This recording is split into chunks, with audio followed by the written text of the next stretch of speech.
নীরবতা প্রেম পড়ি, শতাধিক লোক দেখানো প্রাচুর্য থেকে দূরে সরে গিয়ে দু চারটে ভালো বন্ধুর সঙ্গে গল্প করতে ভালোবাসি।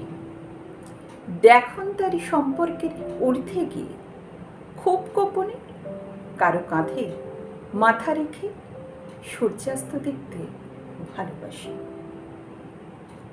কে সারা জীবন পাশে থাকবে আর কে সামান্য ঝড়ে খড়কুটোর মতো উড়ে যাবে, এটা আমরা বুঝতে শিখি। অপ্রত্যাশিত অপমানে, নিন্দায়, বিশ্বাসঘাতকতায় আমরা ক্রমশ চুপ করতে শিখি।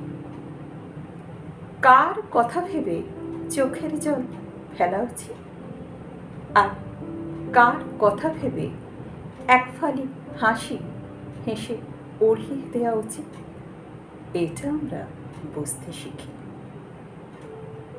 জীবনের এই লম্বা সফরে আমরা প্রত্যেকেই একটা যাত্রীবাহী ট্রেনের মতো।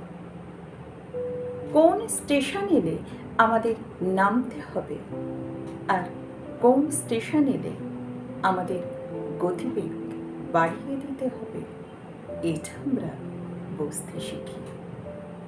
বয়স বাড়ার সাথে সাথে বয়স আমাদের অনেক কিছু শিক্ষা দিয়ে যায়, আমাদের অনেক সময় চুপ করতে বিশেষভাবে শেখায়। এই নীরবতা দিয়ে অনেক কিছু বুঝিয়ে দেওয়া যায়।